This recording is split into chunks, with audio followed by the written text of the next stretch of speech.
When something really good happens to us, we want to hang on to it. We want to hang on to the memories and how it make us felt. Take a wedding, ours or our children's.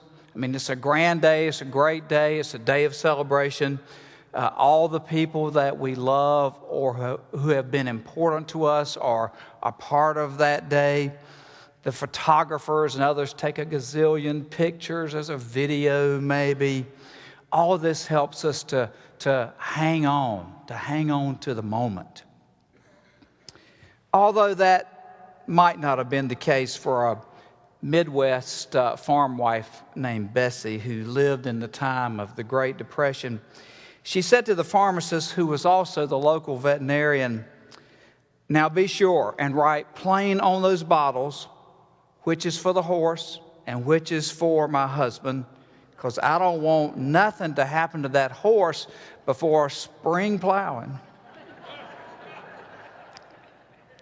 Now, I'm not sure Bessie was hanging on to the moment of her wedding pictures, but who knows.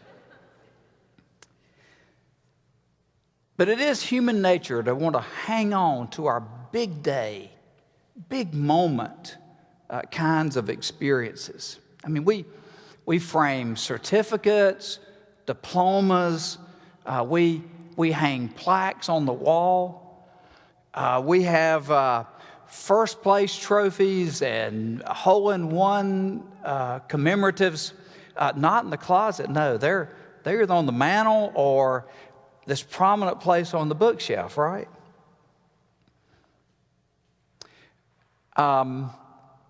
One summer in seminary, I came from Princeton to take an internship at the Bethesda Presbyterian Church in Aberdeen, North Carolina, Moore County. You know Moore County. It's the home of golf, right? But this church had a terrific softball team. And every summer they competed in the church league, especially with their arch rival, the Ashley Heights Baptist Church, because those two were always vying for the championship. And the first day I was there at the church, it became clear, yes, they were glad to have me as a summer intern from seminary, but what they really wanted to know was, could I play softball, right? Well, I'd played high school baseball, grew up playing baseball, so it was a match made in heaven. That summer, we were invited to this regional tournament, a regional church league softball tournament that was a few counties away. More than 40 teams were there from all around. It was a double elimination tournament where you had to lose, you lost twice, and then you were out. We played the first game at 8 a.m. on Saturday morning, and we just got killed. I mean, humiliated, really. These teams were good, and we knew it after that first game. But we rallied. We won the next game, and then the next one. And so there were a couple of fields, so there were simultaneous games going on. We'd win a game, then we'd wait for an hour or two before the next one would start. And we got on a roll. We won 7 straight games during that July heat. And at midnight on Saturday, we played for the championship. And we lost to a team that resembled the New York Yankees. It wasn't even close. But get this, the runner-up trophy was at least 2 feet high. Well, the pastor was on vacation and I was the Sunday preacher. And when I arrived at church the next morning, I was met by these sleep-deprived members of the softball team. And they were still abuzz with what we had accomplished on that day before. It was a day to remember. Would I say something about it from the pulpit or in the announcement? Well, yes, of course. And the trophy. Could we display the trophy for the congregation to see? Well, sure. How about the fellowship hall? No. How about the communion table? Well, I was inexperienced, but I suspected even then that the communion table was not the right place to put that trophy. So I said, how about the narthex? Fine. But you get it, don't you? I mean, that trophy represented a memorable experience for that team, for those people who played all day in the July sun and ended up where we ended. One day, Jesus took what we might call his executive committee, James and John and Peter, up to the top of a mountain. And the most extraordinary thing happened. Jesus was transfigured. The Greek word is metamorpho, which is where we get the word metamorphosis. Jesus' appearance changed. Matthew says that his face shone like the sun, and his clothes became dazzling white. Then suddenly these Jewish spiritual giants, Elijah and Moses, appeared. Peter, who always says what's on his mind, blurts out, Jesus, it is good for us to be here. If you wish, I will make 3 dwellings or tents, one for you, one for Moses, one for Elijah. In essence, Peter was saying, Lord, this is just fantastic. Let's commemorate this moment by building 3 monuments. I mean, Peter knew this was big, bigger than big. Jesus transfigured, a visit from these spiritual giants, Elijah and Moses, a heavenly cloud and a voice of God saying, this is my son, my beloved. With him I am well pleased. Listen to him. I mean, I get it. Peter wanted to capture the moment. He wanted to hang on to it. Had I been there, I would have at least suggested a roadside historical marker, right?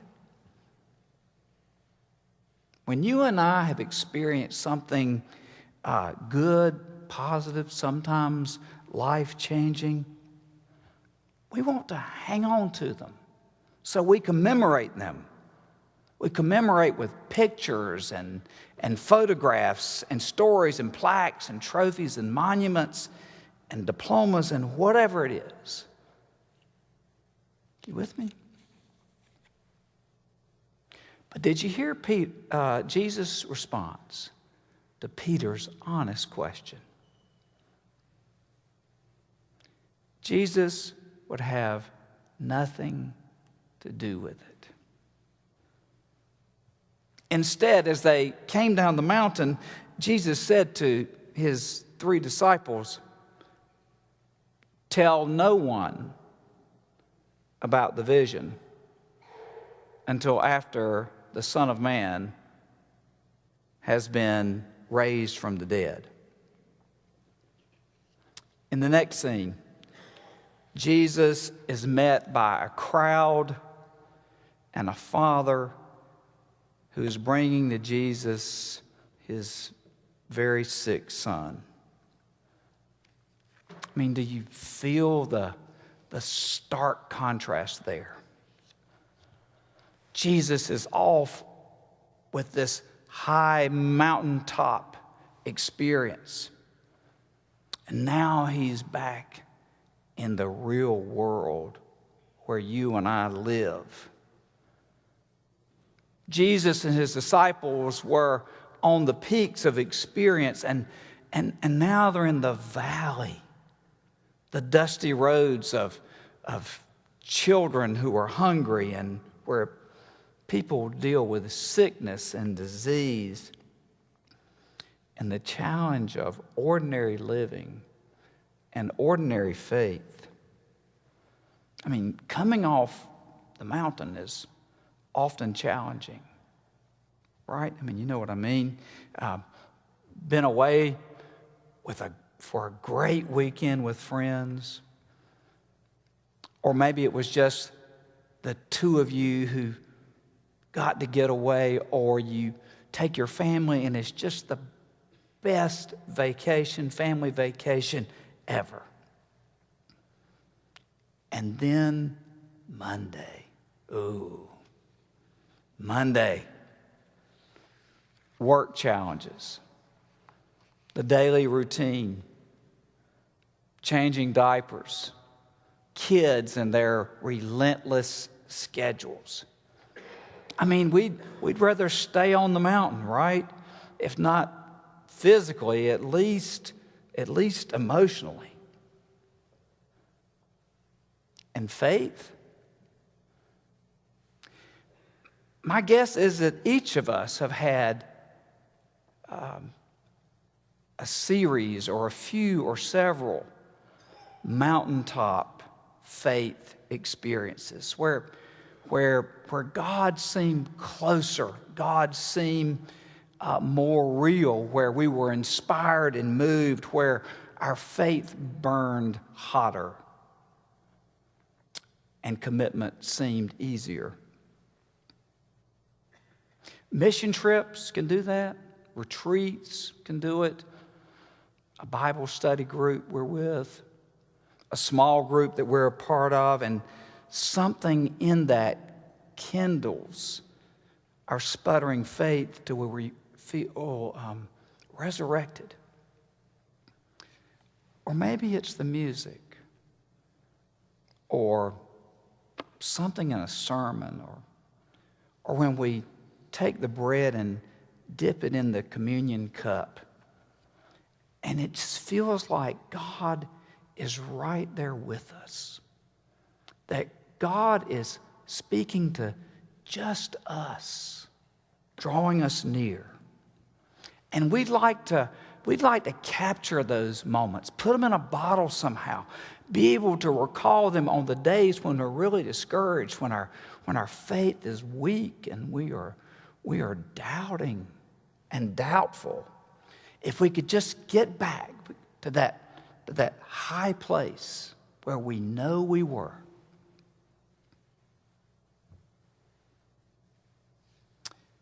When we were teens, summer camps and places like Montreat do that for us. A young woman whose primary audience is young adults is an author, she's a blogger, she's a speaker, and she writes about what she calls the mountaintop syndrome.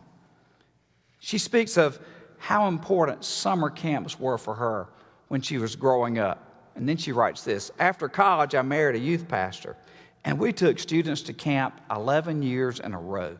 I loved watching how God could work when we retreated from normal life. But I often got the mountaintop syndrome. After gorging on God and Christian fellowship, we then starve ourselves of those things during the year. God seems so close to us during those times away. We just can't seem to keep it that way. Which is maybe what Peter was afraid of losing the experience or losing the momentum of that experience. And don't you wonder why Jesus would have nothing to do with Peter's request? I do. And I don't know this for sure as to why Jesus would have nothing to do with Peter's request. But it seems to me, at least, that perhaps Jesus was worried.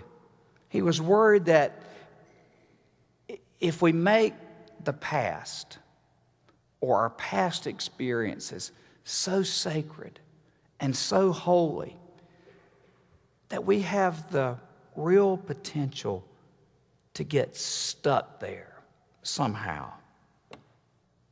That rather than growing, we are tempted to return to the good old days. So it seems to me that what Jesus was after with Peter and with us is a faith that is focused on the now, not the then, but the now. That's practicing faith among dirty diapers and the contentious relationships that you and I are all a part of, and trying to figure out what it means to be a follower of Jesus when voices challenge the very notion of what it means to be a loving neighbor. Because serving Christ doesn't really happen on the mountaintop, right? No. So we take our cue from Jesus, who says to Peter and the others, tell no one about the vision. And then they proceeded to walk into a crowd where a man was waiting for Jesus to heal his son. There in that crowd, there in the valley, there in the dusty roads of everyday living and everyday faith is where Jesus and James and Peter and John practiced their faith. Not there, here.